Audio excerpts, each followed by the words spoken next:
রাজধানীর কামরাঙ্গীর চরে হাসান নগর এলাকার ছাপাখানা ব্যবসায়ী মোহাম্মদ নূর আলম হত্যার ঘটনায় কারখানাটির কর্মচারী মিরাজ মিয়া সহ ৩ জনকে গ্রেফতার করেছে কামরাঙ্গীর চর থানা পুলিশ।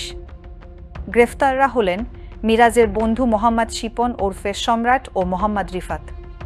পুলিশ বলছে, গত শুক্রবার রাতে মিরাজ তার বন্ধু শিপন, রিফাত সহ অজ্ঞাত ২-৩ জনকে নিয়ে কারখানার ভেতর জুয়ার আড্ডা বসিয়েছিল।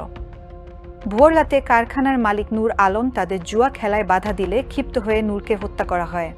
ব্যবসায়ী নূর আলম কিন্তু ওই কারখানাতেই রাত্রি যাপন করতেন। ওনার ফ্যামিলি ময়মনসিংহে থাকতো, ওনার বাড়ি ময়মনসিংহে, উনি ওনার ফ্যামিলি ময়মনসিংহে থাকতেন এবং উনি এই কাজের সুবাদে কামরাঙ্গীর চর ওই ফ্যাক্টরিতেই রাত্রি যাপন করতেন এবং ওনার যে কর্মচারী মিরাজও এই কারখানাতেই ওনার সাথে রাত্রি যাপন করতেন।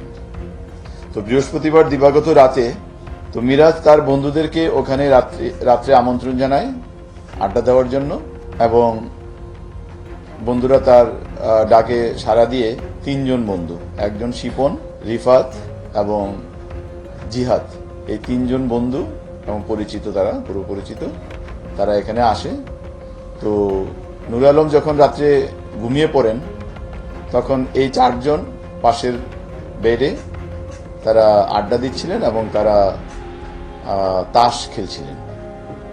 তো তাদের কথাবার্তার প্রেক্ষিতে নূর আলমের ঘুম ভেঙে যায়।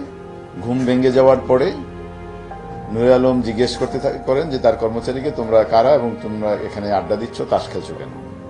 এই নিয়ে মিরাজ এবং অন্য তার বন্ধু বা পরিচিতদের সাথে তার কথা কাটাকাটি এবং বাকবিতণ্ডা শুরু হয়।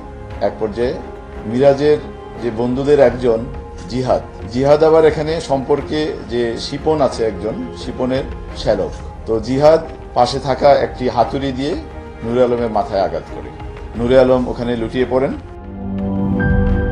শিয়া বাটার ও ভিটামিন ই সমৃদ্ধ lily glam beauty soap. Lily, always beautiful.